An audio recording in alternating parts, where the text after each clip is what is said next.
আজকে সকালে যারা মাঠে মর্নিং ওয়াক করতেছে তারা দেখতেছে এখানে একটা লুক পড়ে রয়েছে, তো তারা একটু সুন্দর চোখে দেখতেছে। তো আমরা সবাই মিলে আইলাম, যারা সবাই মাঠে আসি দেখলাম যে সে মারা গেছে। তো ওর বোধহয় মাঠে কিছু ইঁদুর ঘোরাফেরা করে, কুকুরও ঘোরাফেরা করে, তার দুইটা কান টান এগুলো বোধহয় কুকুর বা ইঁদুরে খেয়ে নিচ্ছে। তো মারা গেছে এটা শিওর। এরপরে মাঠের থেকে কেউ পুলিশে ইনফর্ম করা হয়েছে।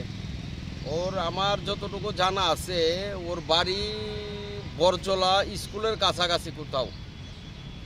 সে ওইখান থেকে আমি দেখছি ওই দিকের খুব অনেক লোক লেকচুমনি বাজারে বাজার করতে আইলে তারে অনেক সময় দেখতাম 20 টাকা 30 টাকা 50 টাকা দেওয়া যায়।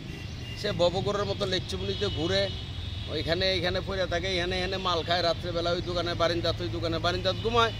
তো কিছুদিন ধরে মাঠে ঘুমাইতেছে 2-3 জন, এর ভিতরে একজন আছে আর কি। আজকে সকালে তো মারা গেছে, এখন পুলিশ আইছে লাশ লিয়ে যাইতেছে। নামটা কি? ওর নামটা জানা বড় মুশকিল, ওর নামটা কেউ কইতে পারতেছে না।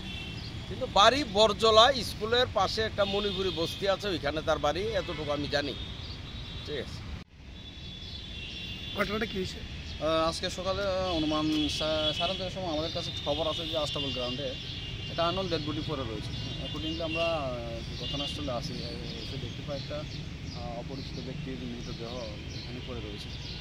তো আশেপাশে জিজ্ঞাসা করলাম যে ওনাকে প্রায় সময় আস্তাবল গ্রাউন্ডে এবং লেকসমুনিতে দেখা যায়। তো এখন প্রাথমিক তদন্তে জানা গেছে যে ও তো অনেকদিন ধরে অসুস্থ বোধ হয়, তো এই কারণে সেই